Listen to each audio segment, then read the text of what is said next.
हैं जो पत्रकार महोदय हैं, सबका इंटरव्यू लेते हैं। आज हम 1 मिनट का इनका ही इंटरव्यू लेना चाहेंगे। मनोज अलीगढ़ी साहब, ये बताइए कि आप डेली धरने पर आते हैं और एमयू एम्प्लॉइज़ का, उनके लीडर्स का इंटरव्यू लेते हैं, उनसे बातचीत करते हैं, लेकिन क्यों नहीं आप वाइस चांसलर से, रजिस्ट्रार से या एफओ साहब से ये सवाल करते हैं कि वो अभी तक क्यों नहीं सुन रहे हैं एम्प्लॉइज़ की बात? देखिए, ये उनके प्रतिनिधि बैठे हुए हैं पीआरओ साहब, तो हमारा जब भी चर्चा होगी तो पीआरओ साहब बताएंगे। केंद्र सरकार ने उनको अपॉइंट कर रखा है इसी काम के लिए कि कुलपति जी हों, रजिस्ट्रार साहब हों या जो भी बड़े इवेंट होंगे। नहीं, हमारे जो पिछले शेखुल जामिया साहब थे, वाइस चांसलर साहब तारिक मंसूर साहब, वो प्रेस को डायरेक्ट अपनी बात रखते थे, प्रेस कॉन्फ्रेंस में बहुत बार उन्होंने की है। तो आप क्यों नहीं रजिस्ट्रार साहब से टाइम लेते, क्यों नहीं वाइस चांसलर या एफओ साहब से टाइम लेते, और आप क्यों नहीं उनसे ये तीखे सवाल पूछते कि आखिर 30 दिन से आपने क्यों बिठाया हुआ है एम्प्लॉय को बाहर? मैं कड़े अल्फाजों में मजम्मत करता हूँ कि 30 दिन आखिर ये क्यों हो रहे हैं।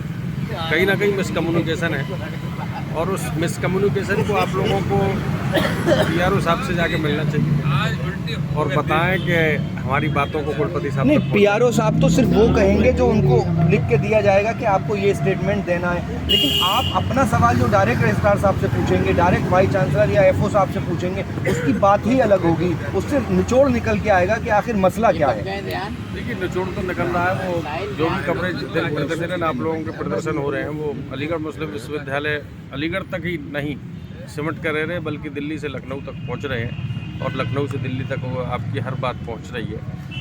ये विश्वविद्यालय एक साधारण कर्मियों का ये सेंटर नहीं है।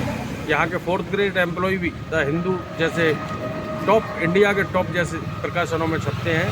यहाँ का हर एक व्यक्ति अपनी योग्यता रखता है। तो बिल्कुल, लेकिन मनोज भाई, मैं आपसे ये जानना चाहूँगा, ऐसा तो नहीं कि वीसी साहब, रजिस्ट्रार साहब, एफओ साहब आपको बाइट के लिए टाइम ही ना दे रहे हों और आप ये बात हमें बताना नहीं चाह रहे? खुले दिल से बताइए। नहीं, इसमें क्या बात है, हम पीआरओ साहब से बात करेंगे। वो क्योंकि हमारा डेस्टिनेशन पॉइंट पीआरओ साहब है। पीआरओ साहब बोलेंगे तो हम आगे जाएंगे। मतलब पीआरओ साहब से आप कहिए कि आप पीआरओ साहब से कहिए कि भाई मेरा एक इंटरव्यू उनसे रखवाइए। देखिए, कुलपति साहब और रजिस्ट्रार साहब काफ़ी बिजी है और जब भी उन्हें लगेगा तो इतना बिजी है कि 3000 की भीड़ धरने पे बैठी नजर नहीं आती। देखिए, नए कुलपति जी को लाने की बड़ी मशक्कत लगी हुई है और लगातार दिल्ली के भी चक्कर काटने पड़ रहे होंगे सभी लोगों को। बहुत सी लिखा पड़ी है, हो सकता है हमारे से और आपसे ज़्यादा। नहीं, ऑफिशियल सारे काम हो रहे हैं, ऑफिस में 6 घंटे 8 घंटे बैठ भी रहे हैं ये लोग। फिर ऐसी कौन सी मसरूफियत है कि इन लोगों के लिए टाइम नहीं है? मसरूफियत ये है कि दिल्ली और जो लखनऊ से और नहीं, ऐसा लगता है मनोज भाई कि आपकी उनसे अलग में बैठ के बहुत खास बात और मुलाकात हो चुकी है, इसलिए आप उनके फेवर में बयान दे रहे हैं। देखिए, मुलाकात तो साना मसाना सभी लोगों से हो ही रही है, आपसे भी हो रही है, उधर भी हो रही है। नहीं, लेकिन देखिए, ये जो धरने पे बैठे हैं ये मजलूम हैं। आपको चाहिए कि इन मजलूमों की आवाज़ को आप उनके सामने उठाइए। भाई, कहाँ से मजलूम अपने आप को कह रहे हैं? आप मजलूम नहीं है, आप सशक्त हैं पूरे तरीके से। अगर आप मजलूम होते तो 4-4, 5-5 नहीं, वो आदमी मजलूम ही है, वो आदमी मजलूम ही है जिसको 30 साल नौकरी के बाद कह दिया जाए अभी कल से मत आना। नहीं, ऐसा तो अभी तक कोई ऑर्डर नहीं हुआ है। और नहीं, लेकिन एक्सटेंशन खत्म दिसंबर में होने का मतलब ये है कि भाई कल से मत आना। देखिए, ये शिक्षा मंत्रालय के काम है, इसमें हम लोग ज़्यादा हस्तक्षेप नहीं कर सकते। हम तो सिर्फ एक आईना है। हम आप लोगों को देखकर बड़ी संख्या में और लोगों को दिखाने का प्रयास करते हैं और आपकी बातों को कम्युनिकेट करते हैं आगे की और उनकी बातों को आप तक पहुंचाते हैं। हम सिर्फ एक माध्यम हैं।